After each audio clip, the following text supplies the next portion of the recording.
Okay. So we are live on YouTube, just waiting for 2 more commissioners to log in so that we've got a quorum.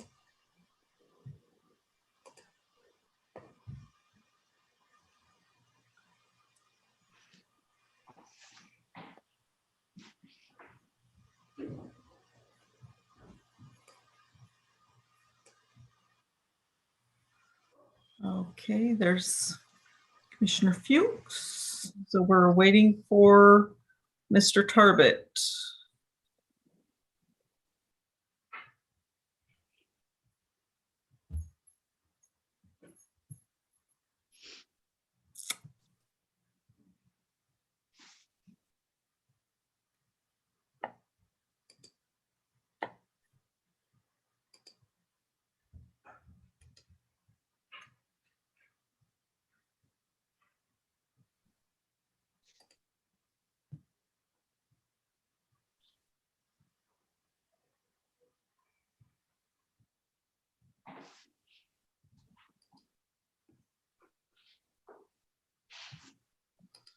Hi, Carolyn. We're still waiting for Kyle Tarbett to join us. We do not yet have a quorum.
Okay, Kyle's gonna call in because apparently he's having some sort of trouble getting in through Zoom.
Carolyn, is it *9 to unmute?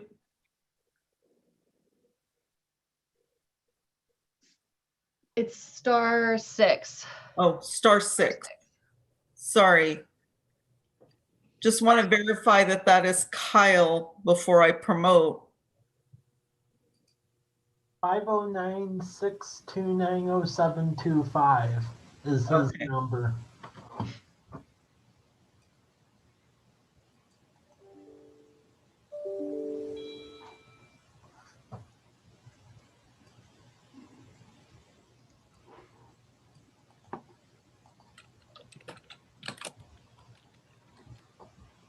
We need to know that we can hear you, Mr. Tarbett.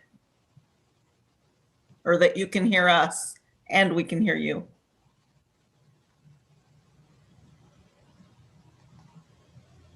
So if you dial *6, it should unmute you so you can talk.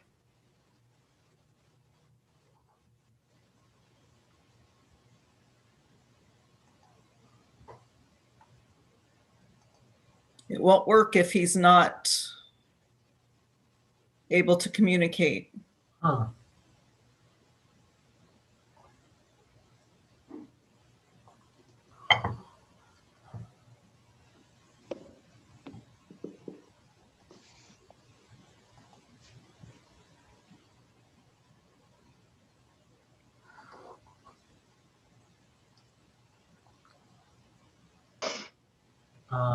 Hmm.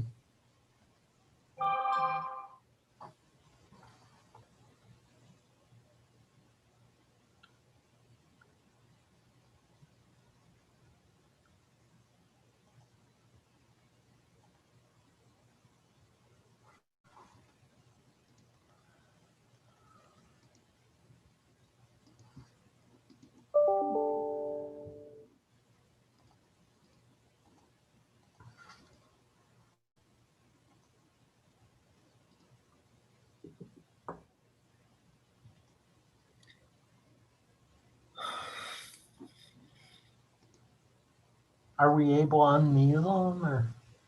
I've asked him, all I can do is ask him to unmute, and that I have done that. It's not giving me the ability to promote him to a panelist. It's just allowing me to enable talking for him. So on our end, his talking is enabled, but he has to be able to communicate for him to count as a quorum. Yeah.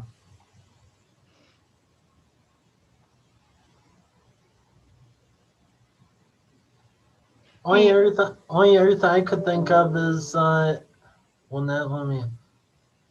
Okay, he just emailed me saying that the *6 does nothing. So maybe could you send like the Zoom invite to him again? Sent it 3 times so far today. Ask him if he can hear us, Mike. Yeah, he can hear us. It says it won't let him unmute. Okay, I'm sending the link again.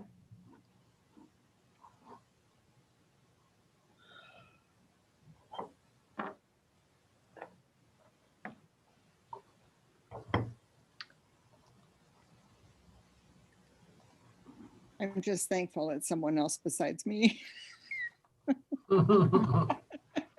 It happens. Oh, I think maybe we've got something going on here. Hey, everybody, this is Kyle.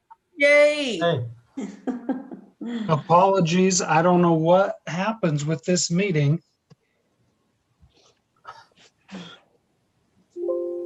Okay. Well, all right, we're good to go. Kelly, as the vice chair, it's your meeting tonight. Okay, do we need to do a call to order? Yes, please. I will pull up board docs here for us. Yeah.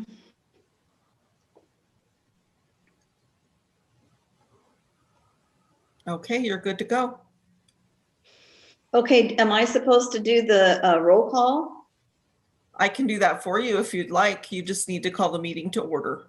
Okay, all right, yes, I would like to, we need to call the meeting to order. And I can do the roll call, I just don't have all the names. Well, I guess it shows on the, yeah.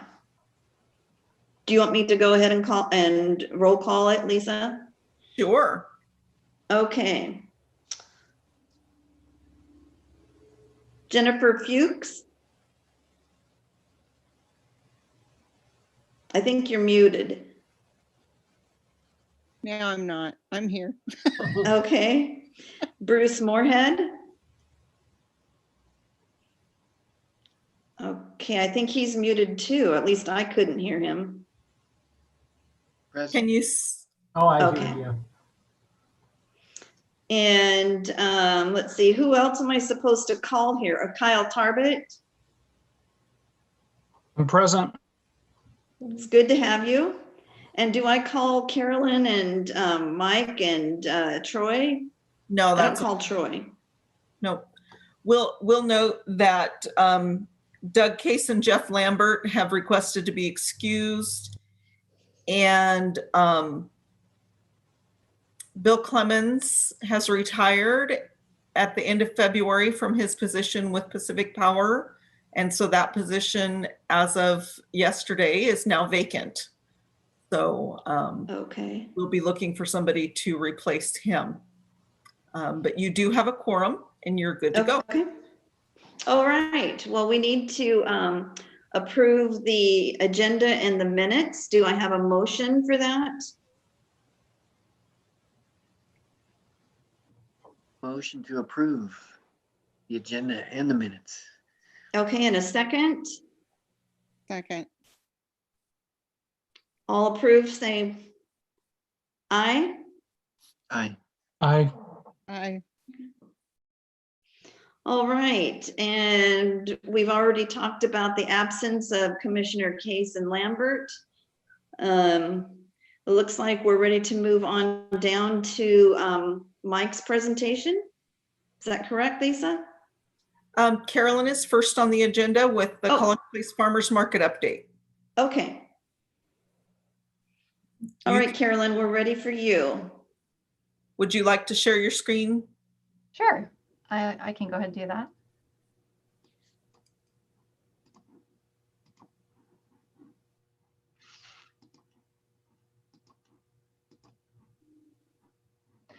So here's a picture of College Place Farmers Market last year, middle of the season, I'd say, with Norma and Mike right there in the forefront. I'm so excited for this year's farmers market. I'm ready for the nice weather and for it to be sunny like it was Mhm. today. So here's a list of all the events that you guys approved for the College Place events as of last year.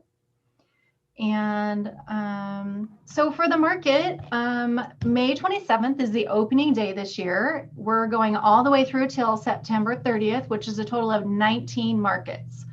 Last year, we had in the schedule to not hold the market on the same, on the Thursday of the Walla Walla County Fair Week.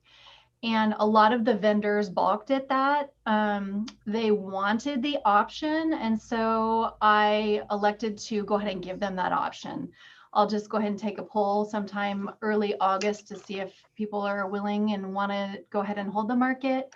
And if they do, then we'll go ahead and hold it that day, which would equal a total of 19 market days. If they don't want to do it, it'll be 18.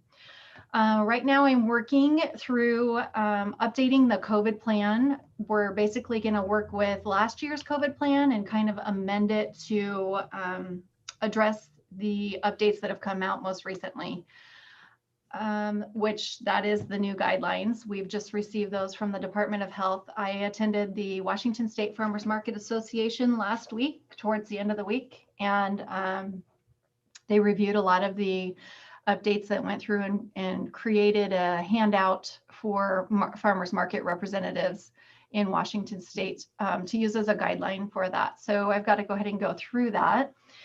And I need to schedule a vendor meeting so that the vendors that are willing to come to the market this year that want to are going to just be in the know as far as what they're expected to do and what are some new things that are occurring this year. We got word that we can have entertainment as long as we remain in phase 2. With that, there's certain additional guidelines that we have to follow. And one of those guidelines is we have to have 20 feet of distance in between the entertainer and the audience. So because we're in the College Place, the Lions Park, it's probably going to be really easy as far as that goes to meet that guideline. So this year, I'm also working with Rebecca from the Blue Zones organization. She is pretty excited. She has a lot of different options and opportunities that would work for the farmers market. A couple of them are kids activities. I'm working with her on that. Also, she does food demonstrations where she will do them, or she'll like work with other people to come in and do it. And also she is a certified yoga instructor. And so we thought, how fun would it be to do yoga in the park, or I don't know, just have Yeah. a bunch of different options, which would get people to come out to the market more and have it a real gathering for people in the area. So this is Krista. She was our volunteer from last year. She's awesome. I got word from her she's going to volunteer again this year. She's super helpful. She works for, help me here, Mike, for the state. She actually works for Walla Walla County now. Oh, okay. In the Department of Community Health. Yeah, so we have our own contact there. She was super helpful last year. So that's what's going on as far as College Place Farmers Market. Movies in the Park, I'm working on scheduling dates. I'm working with Troy and David as far as that goes. We've got to get our movies selected. I've got to work on logistics for setup. I have to create a COVID plan for that. And I want to schedule our tentative vendors to be present. For instance, pizza or popcorn or just something fun. Maybe someone who does face painting might be kind of fun to have in addition at the Movies in the Park. Freedom Festival and 75th anniversary combo. That's the plan for right now. Scheduling them on the same day, which is June 27th, Sunday. We've secured the high school to have the Freedom Festival there.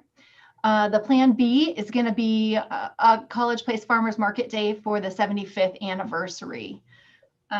That's just in case it's just not going to look like we can get the logistics completed and everything adequate, I guess, as far as meeting Department of Health guidelines, because there's quite a bit more people that come to the Freedom Festival.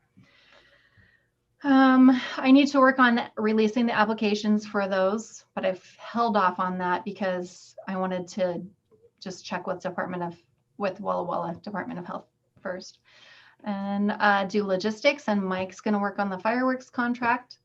So with the 75th anniversary, Historic Preservation Commission is working on a 75th anniversary book for the city of College Place.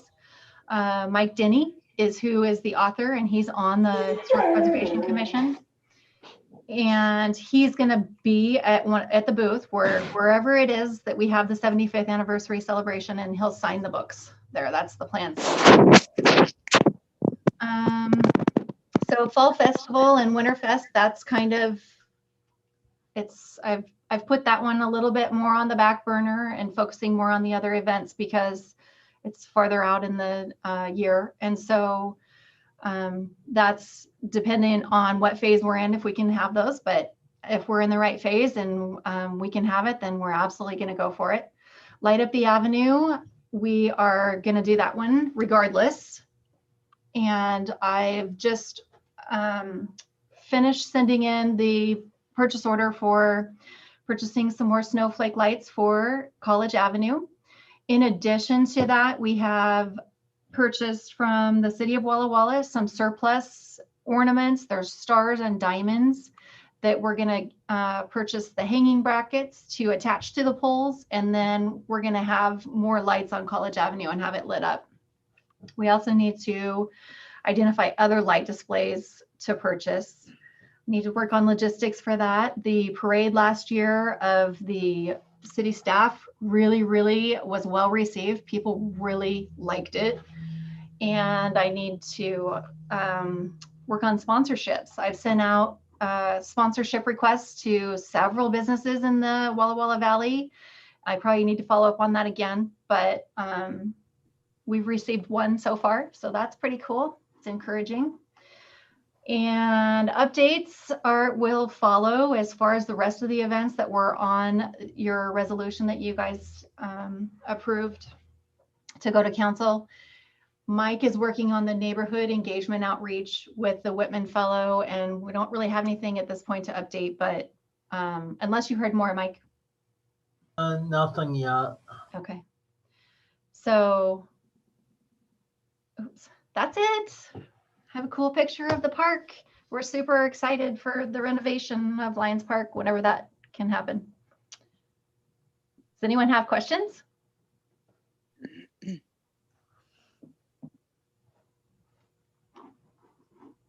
Oh, Kelly, you're on mute.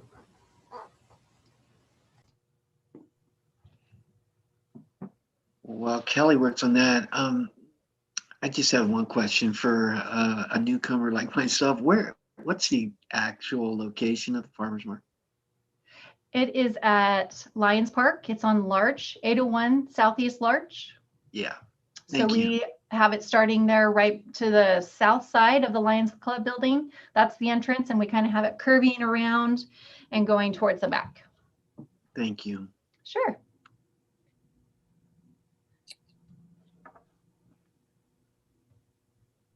I guess All I've answered right. everybody's question. Carolyn, do you think that there's going to be a lot of changes when it comes to the COVID requirements for the farmers market this year? Actually, yes and no. We're going to continue with what we did last year. One example of a change that's loosened a little bit last year, prior to every market, I had vendors checking in at the information booth, and I had them fill out a four question series about, you've probably seen it, a lot of different places do it, related to how they feel and that kind of thing. I would take their temperature, and if they were 101 and above, they were not able to vend. This year, it's a self-assessment. I don't have to do that this year. That I have to make very clear to the vendors and the staff that if they, can't answer those questions, then they shouldn't be there. Okay. So that's one thing that's loosened up a little bit. And then with the entertainment, that's also something that's better from last year, as long as we remain in phase 2. They have it separated out. It goes under the theaters and entertainment section of the Healthy Washington plan that we have to follow. So it kind of goes right along with that, which is the 20 feet of distance. And Right. they have to wear masks when they're not performing. Everybody has to wear masks still. I still have to have all of the signage so that, it tells people how to shop safe and to wear their mask. Right. That's kind of the stuff from what I've gathered from just scanning it. So Okay. Okay. Well, it sounds like you've got a lot of, we've got a lot of activities and things going on and stuff to keep everyone busy, as long as everything works out as we want it to. yeah. Does anybody else have any other questions?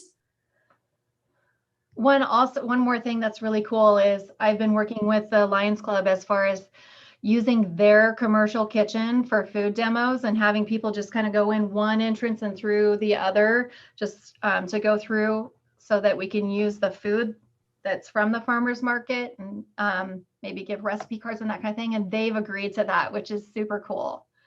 So I like that idea. yeah. I like that idea of doing the food demos. I think that's cool. That's awesome. Last year I had a lot of people asking about recipe cards or just stuff at the information booth. And so I'm going to try to have a lot more things available for people when they come to the booth. Well, that's awesome. Really Okay, well well, done. if there aren't any more questions for Carolyn, sounds like she's doing a great job. Let's move on to our chief, Troy.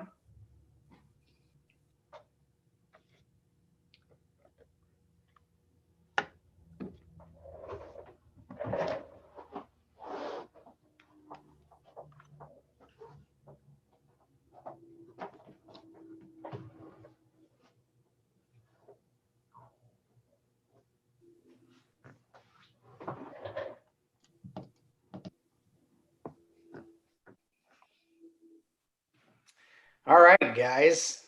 Well, thanks for having me tonight. Mr. Rizzatello asked me to give you a presentation of our annual report.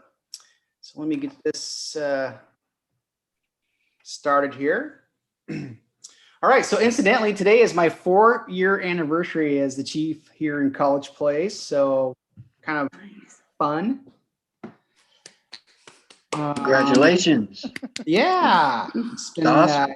gone by so fast. It's crazy. So this is our organizational chart. This is so now we've got I guess we have 11 officers, 2 sergeants, 1 reservist, and a special enforcement officer. So, and then we also have 2 full-time clerks and 1 part-time clerk. Pretty good, because when I got here 4 years ago, we had 6 officers. So we have been growing, and it's been wonderful. Awesome. These are 2 of our new hires. Chris Williams is one of our officers, and he is on his field training. He is scheduled to be commissioned in May upon completing his training. And then our new records clerk is Andrea St. Clair, and she actually took the full-time clerk spot, and then Brielle, who we had in there, is taking a part-time spot, so which is wonderful for her. She has a newborn, so she gets to spend more time with her baby.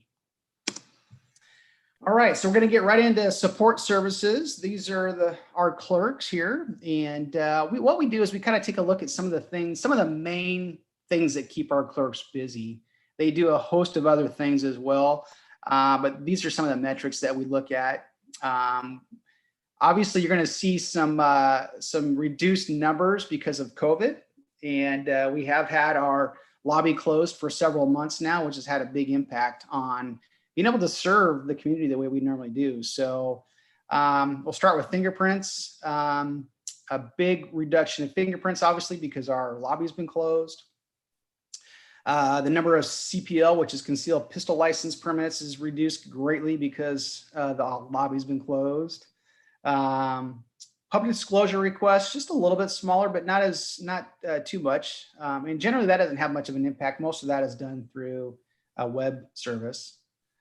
And then our dog licenses have greatly reduced as well. So one of the things that we've begun doing recently is we're offering some of these services online. So like dog licenses, for example, you can now purchase your dog license online. So one thing we've learned through this COVID is trying to embrace our technology and providing better service to customers through internet. So we're getting better at that. Here's our patrol slide, and for 2020, the arrests are down just slightly. Cases have dropped, and the thing to keep in mind, you're going to see like traffic stops down here at the bottom has been reduced a little bit there, 33%, and the number of tickets and stuff. So when COVID started, we kicked up here about a year ago, in March of last year. We really didn't know a whole lot about the virus, just like all of you. So we pretty much told our officers not to stop cars, be reactive, not proactive. So we went a few months without really going out there and doing traffic enforcement. So that had a big impact on our traffic. And as we learned how to deal with the virus, we started working on personal protective equipment and how to protect ourselves with N95 masks and gloves and all that good stuff. Then we started going out there and being more proactive. And towards the end of the year, we really kind of started to catch up, but just kind of ran out of time there. But overall, the guys have just done an amazing job. The thing I want to bring attention to is our incidents actually went up. So an incident would be any call for service that we receive. It could be something very small or something very big. Those are all of our incidents right there. So we kind of just saw just a tip over the edge from last year.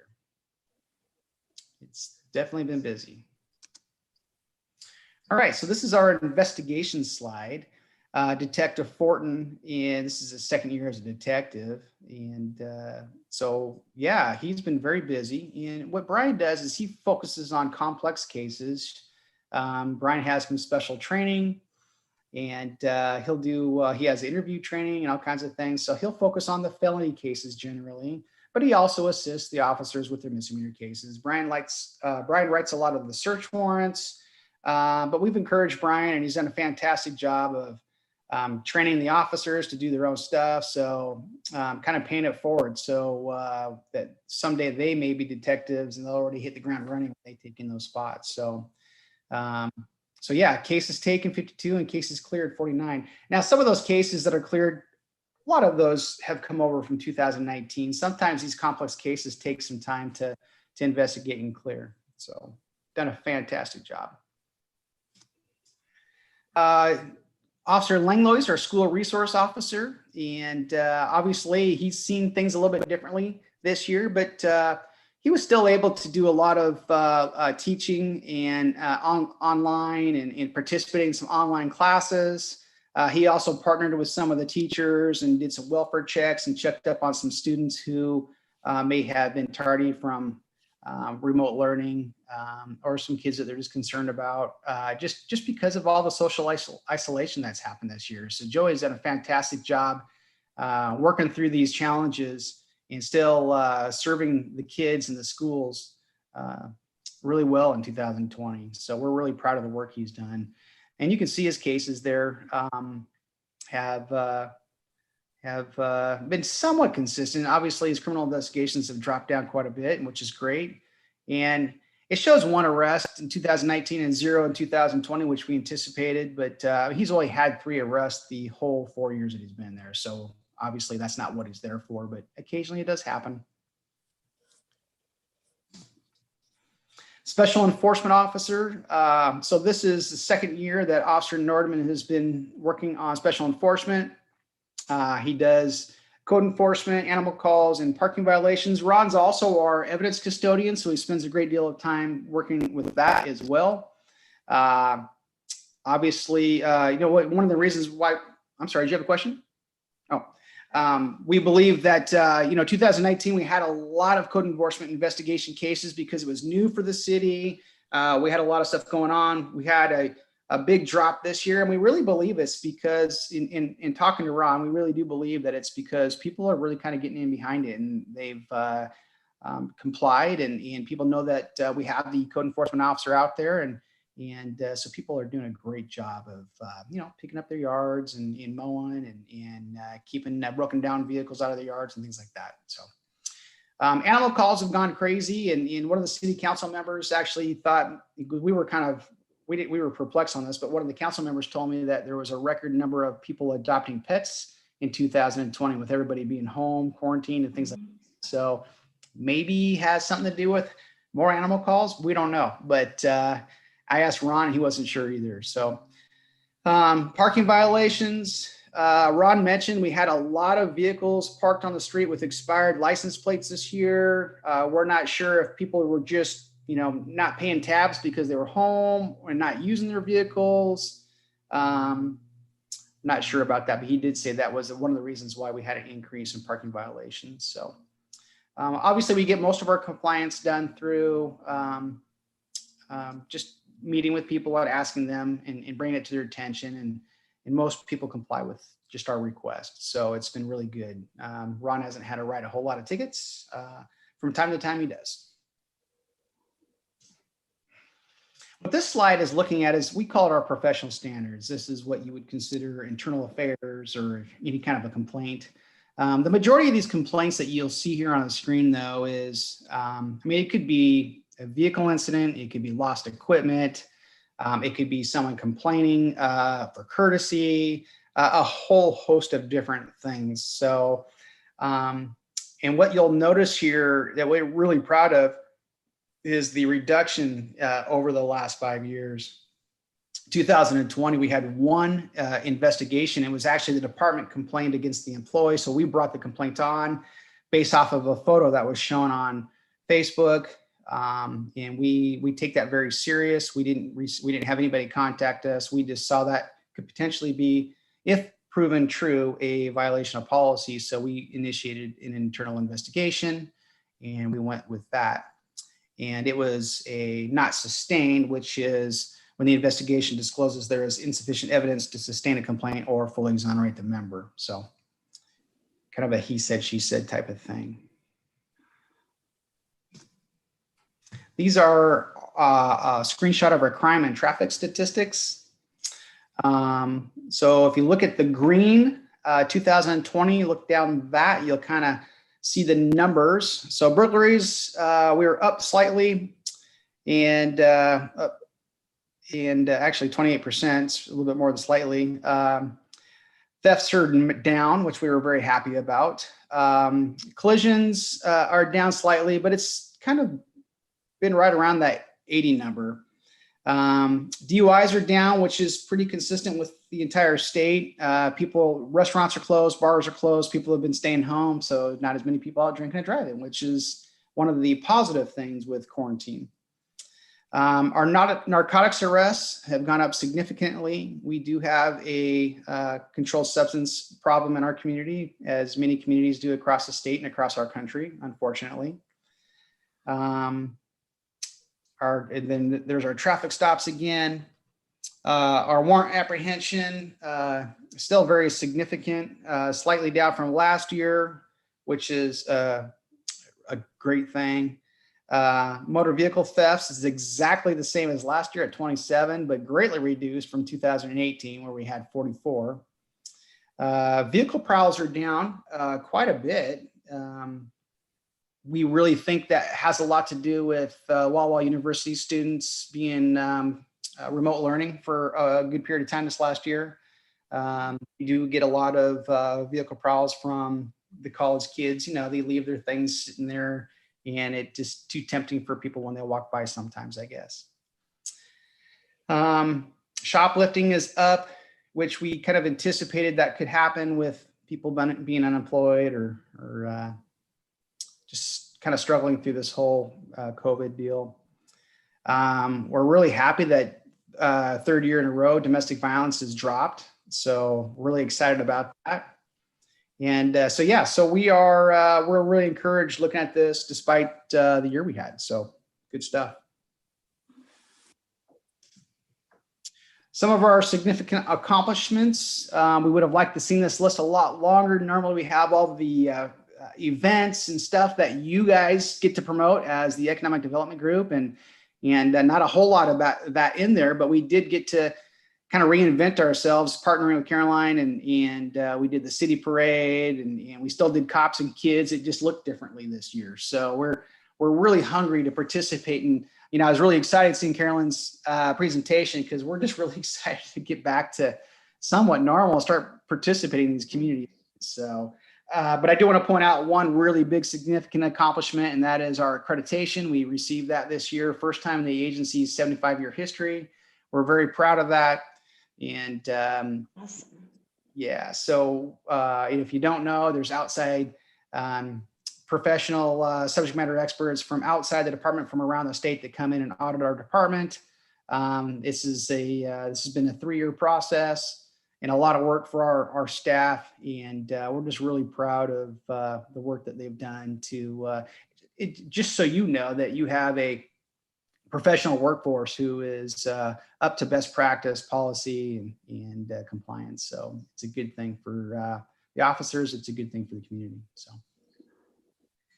and here's just a couple, here's a photos slide here, just kind of some of the fun things that we did get to do throughout the year. It just looked different with all the masks but we're looking forward to 2021, hoping we can have a burn the mask party here at some point. So. Mm-hmm. All right. Any questions?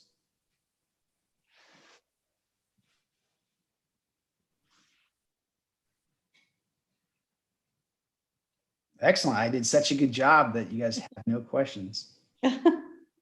Troy, I have You one have- quick question. Can you explain what the concealed pistol license is relative to, concealed carry permit from Washington State? That's exactly what it is.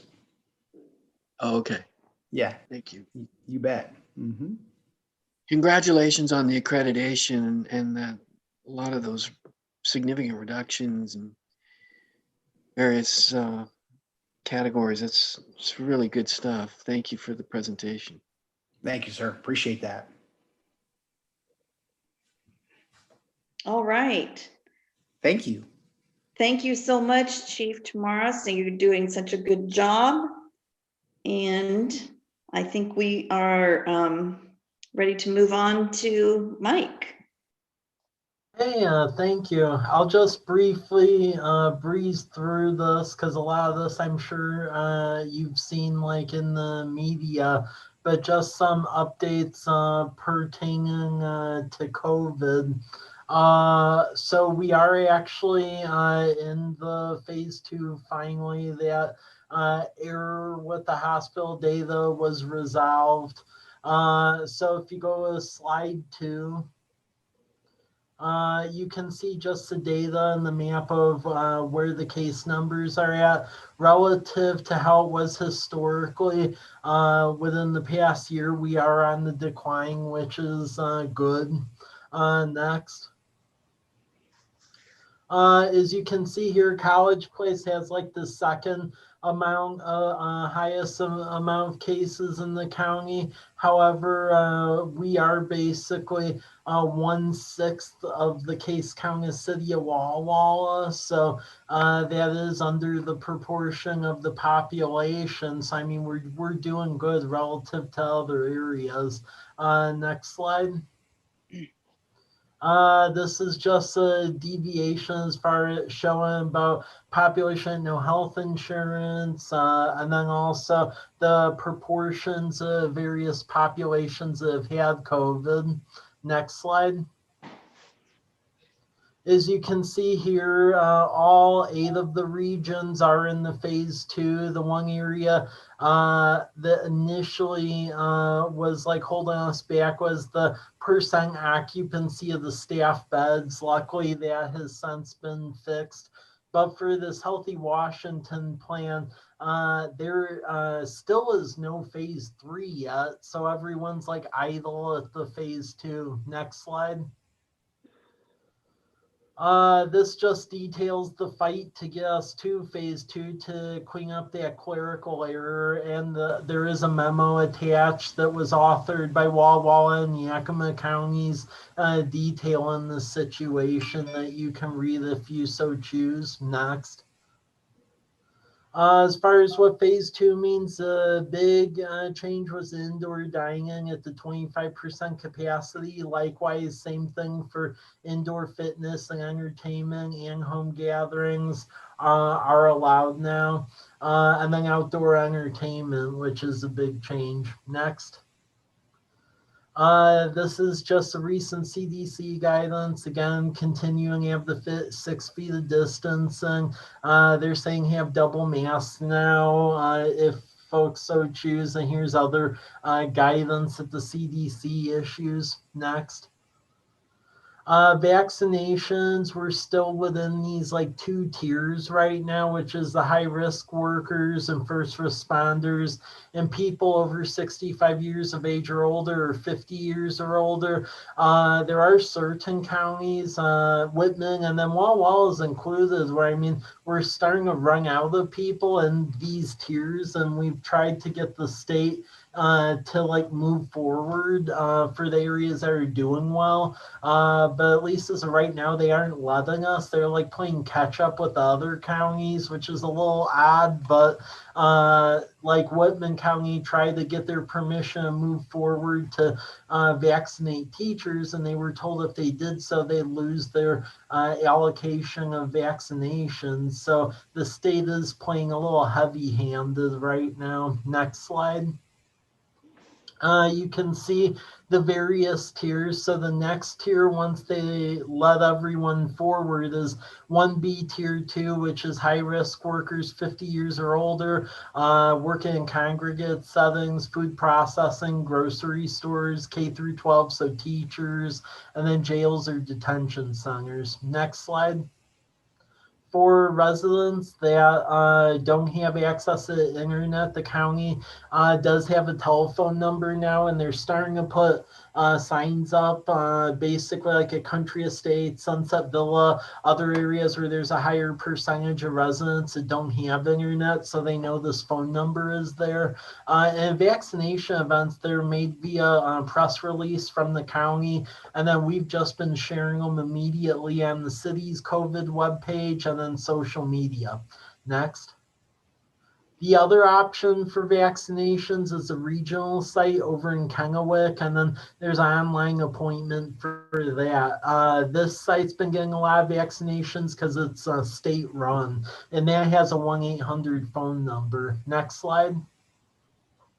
Other topics, you can see here the city tries to maintain a COVID-19 webpage that has the most up-to-date data we're aware of. The city does film videos about every other week just on COVID-19. That's on the city's YouTube page. Utility and rental assistance for low income or folks having trouble making payments is through Blue Mountain Action Council, and there's a tranche of additional state money that's going to this endeavor. Guidance for businesses and workers is always being released through the governor's webpage, and then the governor announced another round work in Washington grants. However, as of right now, they're saying it's going to run through State Department of Commerce again, which, as we all remember, it took them about 8 weeks the last time to get money out the door. So if that's the case, it's going to be going for a while. And then Lisa, you don't have to go to the same depth as like with city council, but maybe if you could just touch on what these rules affect like toward this commission for meetings. Yeah. Basically just we've gone into phase 2, which allows some more meetings, business meetings, things like that.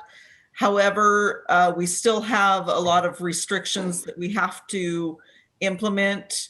And currently, this kind of, if you want to read this later or whatever, this kind of tells you the requirements that we're have to follow based upon COVID for having in-person meetings. There's distancing, masks, that sort of thing. However, if you combine those with the Open Public Meetings Act rules, the city would have to provide a physical location for the public to attend as well. And we cannot meet the COVID requirements and the OPMA meeting requirements at the same time right now. We don't have enough physical space and audiovisual technical equipment that is capable of meeting all of those needs at this time. So for right now, meetings that are subject to the Open Public Meetings Act, which is the City Council and all of the advisory boards and commissions, which include you, are going to continue to be held virtually via Zoom until such time as the restrictions are eased up enough that we have space to be able to meet the requirements in our facilities. So yeah, that's both of our updates about the situation pertaining to COVID-19. Is there any questions?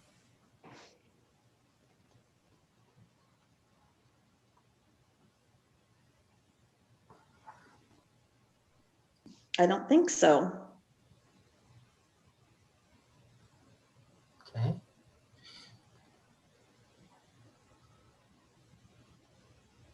Okay, well, if there's no questions, we could go to the next document, and no action on this tonight, but but there will be like an advisory vote within the next 2 months from our various advisory boards. So as you may or may not know, the city has a diversity and inclusion advisory board that helps us make headways around discussions and projects and programs having to do with diversity and inclusion.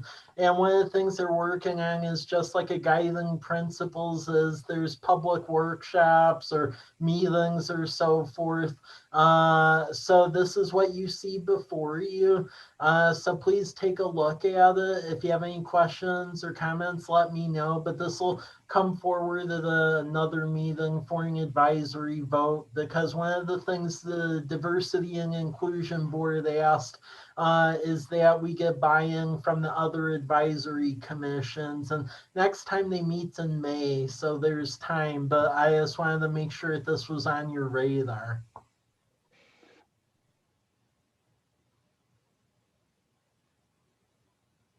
Any questions or any thoughts?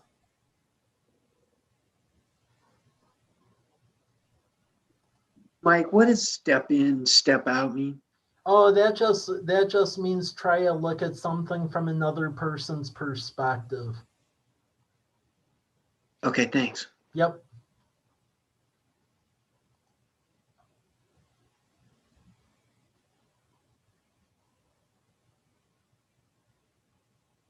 Okay, well, if I don't hear any additional questions, we could move to the next item. I wanted to put this on your radar to get any comments or questions, because this is an additional service provider that actually wants to enter the college place market. So trying to think, quite a few of you weren't around when we tried to do the initial MOU, but 3 years ago, we actually signed an MOU with this company called Lime Bike that essentially allowed for sharing of like bicycles. But their service also required the city of Walla Walla allow them into the city as well. And on the Walla Walla side of things, the last provider, it like got stuck in their process, and then Lime Bike lost interest and never entered our market. Now Bird, they're like a electric scooter company, and this is not contingent on them entering the city of Walla Walla as well. So they're okay with just entering our market. And the key thing is they are looking at essentially launching this with a group of like 50 scooters around the community. If we allowed this, they would work with us essentially to figure out where the scooters would be. And I had a meeting with them this afternoon. They actually take much greater care of their fleet than like some of the other companies, including Lime Bike, where they'll reposition them throughout the day to get like maximum usability depending on like how the rides are trending. And then the other thing, which I found very interesting, is that they do not leave this equipment out overnight. So they actually have a staff member take it in back to their warehouse and essentially charge it and so forth from 10 p.m. to 5 in the morning every night. So this equipment is not just like scattered around the community. It is taken back every night. So much like the original Lime Bike deployment, they would look for basically a MOU, so Memorandum of Understanding. It would not cost us money or anything. They just want us to grant them the ability to serve our area. And they're very interested in starting it soon. So I'm going to be presenting this to the Park and Rec Board as well. And then depending on how the vote goes through this board and that board, it'll go to council for if you both agree to it. But yeah, they're very interested in serving our area. Their information's been forwarded to the university, so they're aware of it. And they are talking to the city of Walla Walla as well, so they may enter their market, but at least in this case, we wouldn't be held captive by not having anything if city of Walla Walla drags their feet again. So regardless, if we let them in, they actually would launch the service. So that's the information I have as of right now. Is there any questions? So this is something that is done all through the app? Yeah. Okay. And how much, do you know the details as far as like how much per minute it is after the initial $1 fee? Yeah, per minute, it's 30 cents. Oh, I think this is exciting. I think this is a good deal. Yeah.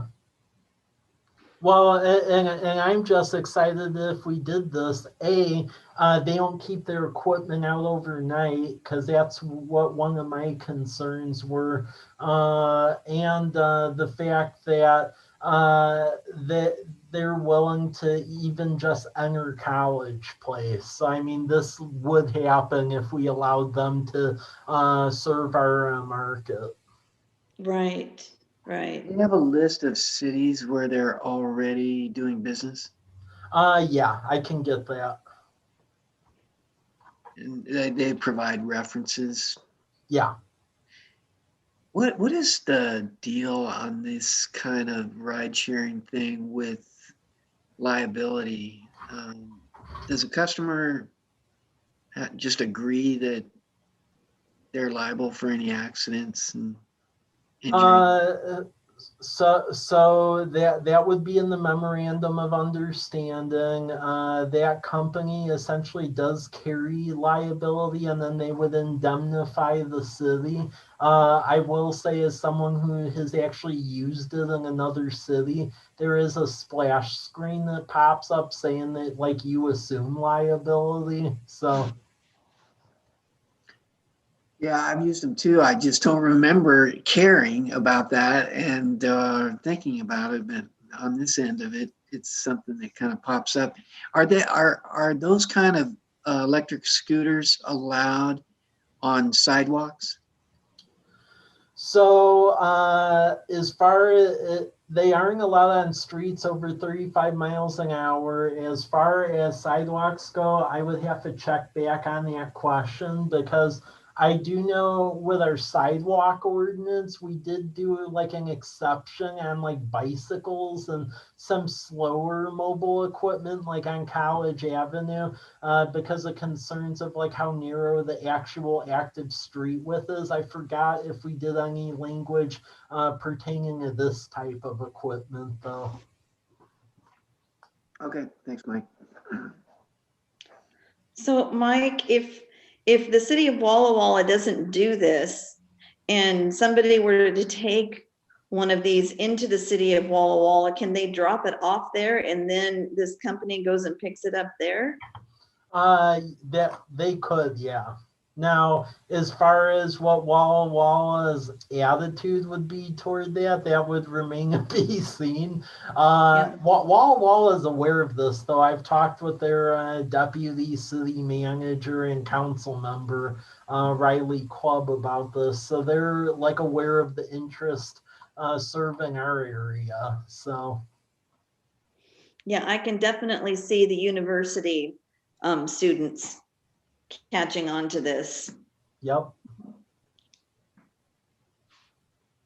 Well, and I think this is a way for the university students where hopefully if we have groups of these around the university, maybe on their off time, they maybe would get further down College Avenue or get to the Meadowbrook shopping area or other areas where maybe right now they don't go to all the time, depending on like the timing of our Valley Transit bus system or other issues.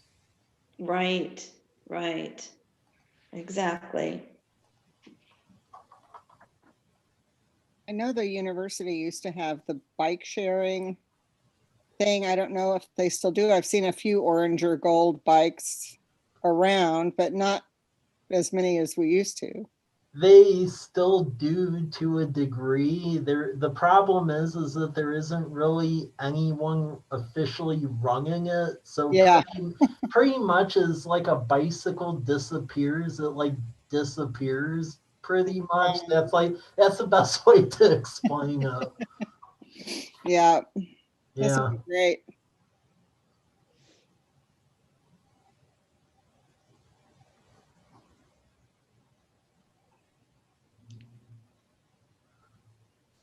Okay, well, I mean, if there's no additional questions, please look over the content. Look over the content, and likely at the next meeting, I will ask for an advisory vote on this item, because I was told by the bird people they would like to launch this in late April or early May. Good. Good deal. Awesome.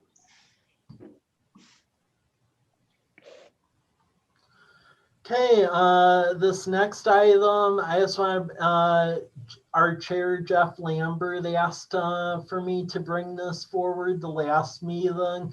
And what this is this has to do with that land trust that's working at like getting established in the valley. It's called the Common Roots Land Trust. And I attached some FAQ information, and then there's a link to the YouTube video that is the town hall about Common Roots. So pretty much what this is it's a nonprofit that essentially holds land, and then it's like a 99-year lease on the housing. And as people buy the housing, they are able to maintain equity, but it's like kept at like an affordable level where it's basically capped. So other areas I would say have affordability problems like we do are starting to look into this affordable housing option. So like Methow Valley around Twisp, Chelan County around Leavenworth, and then Ellensburg, they're starting to get these land trusts going. So right now, this has a lot of steam behind it, believe it or not, even though the land trust doesn't have a 501c3 yet. There are actually people signing up on a waiting list for housing already. And they're starting to assemble a board and work on their 501c3 paperwork and additional bylaws. So I just want to make sure everyone's aware of this. This basically formed out of the Community Council Affordable Housing Study from a couple of years back. They have like an implementation task force.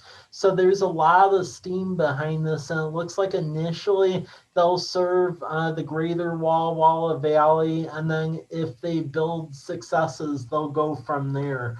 So please, if you have any questions and I can answer them, I will, but I just want to make sure you're aware of this because this is moving pretty quick, considering this is like a new program.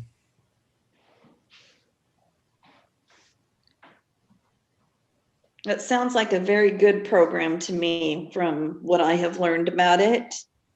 And like it will be greatly needed in this, or is greatly needed in our community.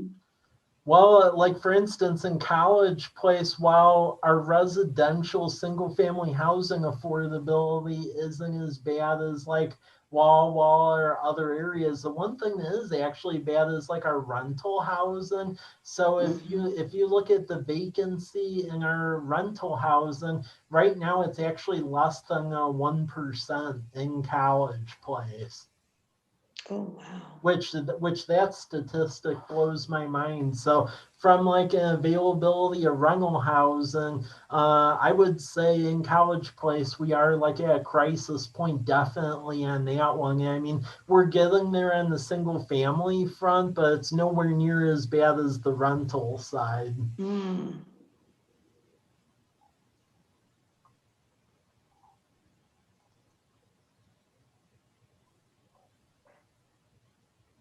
Okay, well, if I don't hear any questions on this, I can move to the next item then.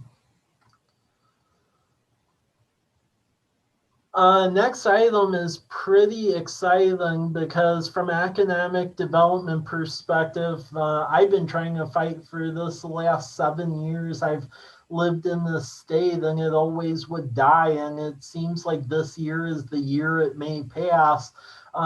So most other states as an economic development tool use a concept called tax increment financing to help with get like developments underway. So what happens with tax increment financing in most states is you do a study where if a certain type of development, it has to be not the entire city, but a certain geographic area. If you have pretty concrete intelligence and agreements development will happen, you can project out what you believe the additional increment will be in basically property and sales tax. And then the state, in many states, the state will essentially has the ability through bonds and other means to essentially lend out that money, taking into account the estimated increment that will come into the future from the future taxation. And that allows like public agencies to put in infrastructure and do a lot of other things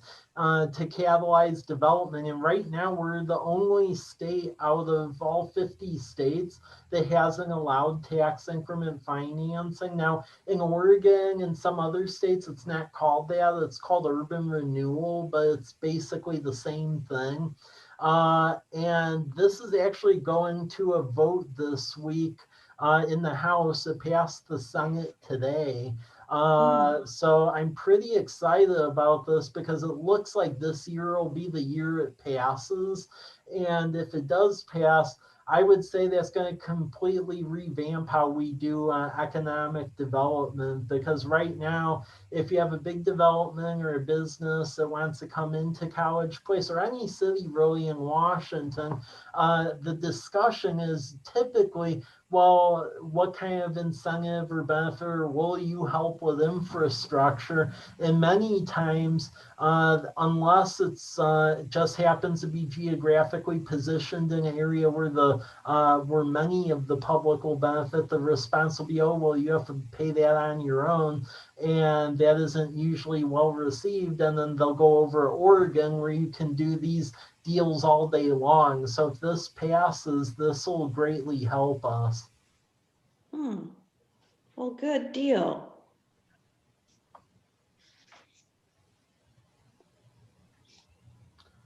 Okay, well, if there's no questions on that, I can move to the last item.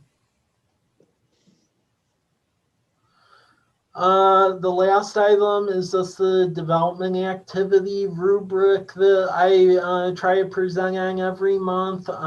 There's still quite a bit of activity going on, although it's like a more subdued level than like prior to the pandemic. But considering there is still stuff going, so as I've mentioned before, anything that has an abbreviation behind it means that either there's an end disclosure or they just aren't ready to announce it yet.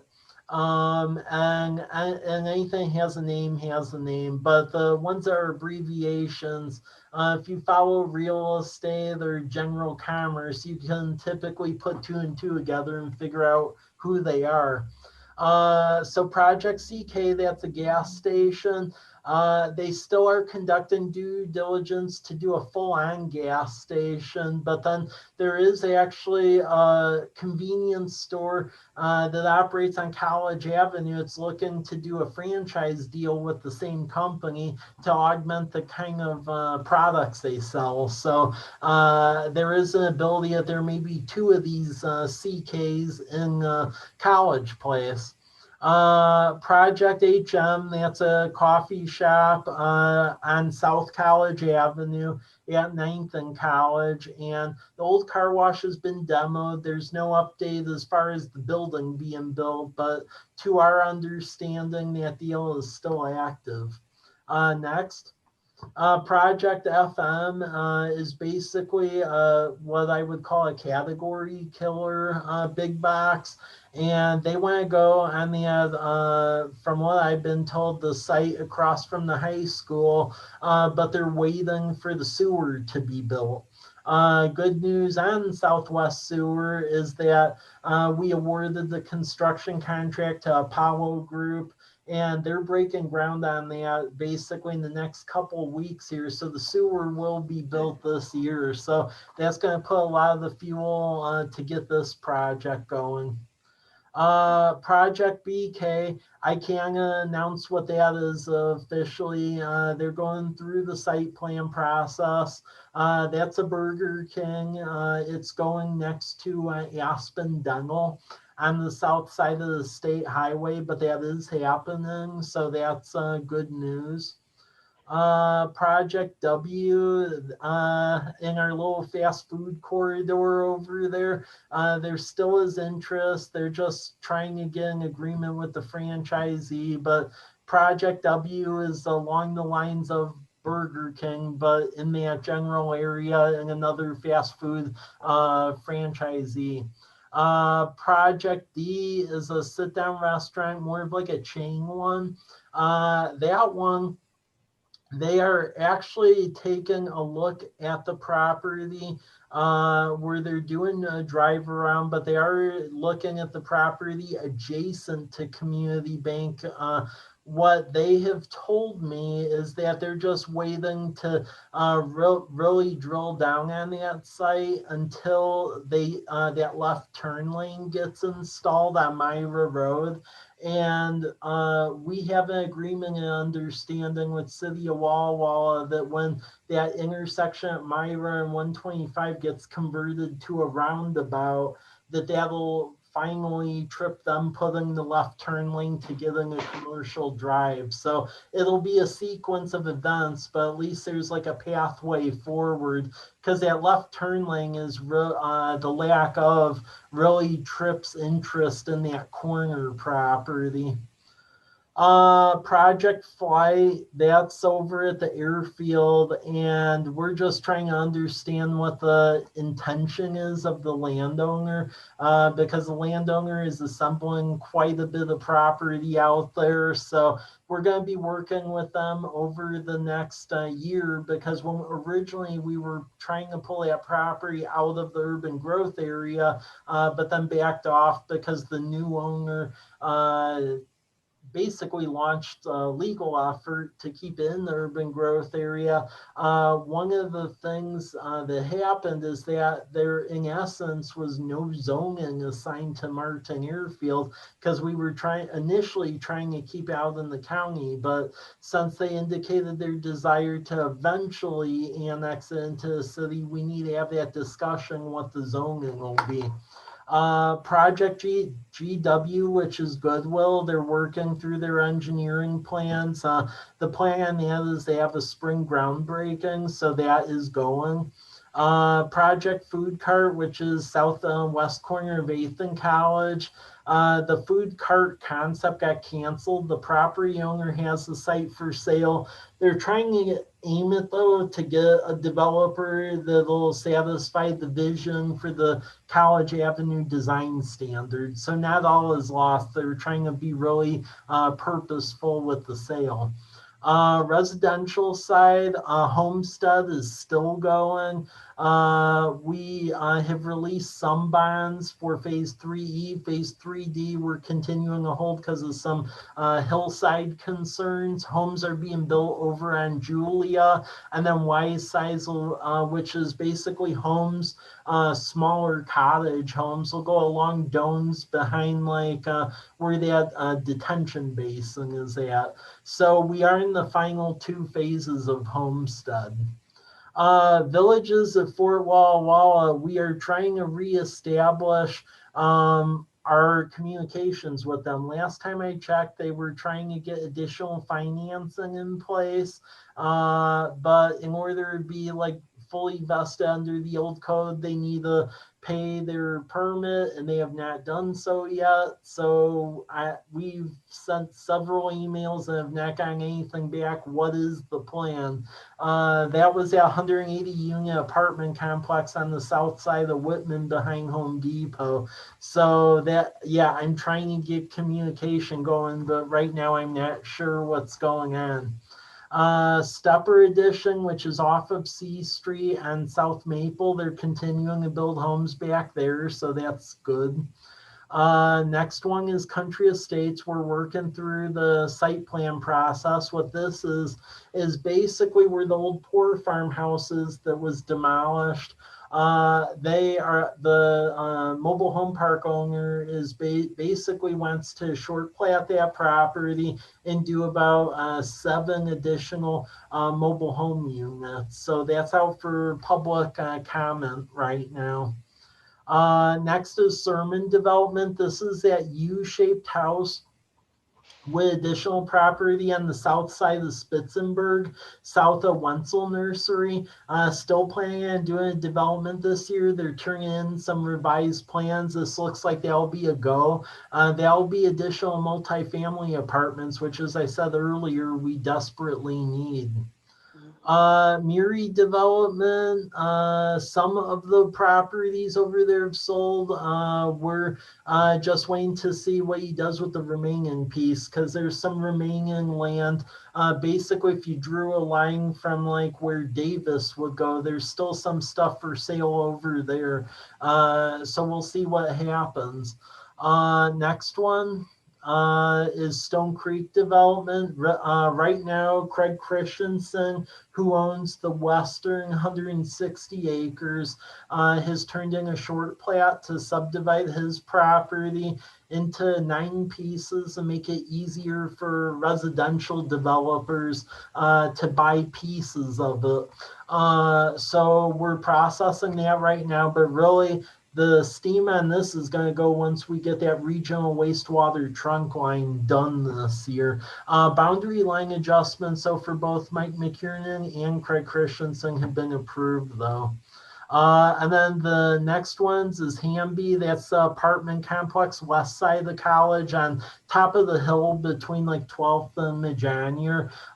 They're still constructing the apartment units, so that's good. Project Wallula is actually a local developer wants to do cottage housing for the developmentally disabled. That's some land that's adjacent to Sunset Villa. The wrinkle here is that a quarter of the land is in our urban growth area. The other 3/4 is not. So if the county wants that to be a reality, they're going to have to open it up and get the rest of that land in our urban growth area. Otherwise, it can't happen. And then the next one, last one is Whispering Creek, and that's on 8th Street heading toward Lions Park. Homes continue to be built over there, so that's good news, and the utilities are in place. So that gives you an update on where our various developments at. Questions?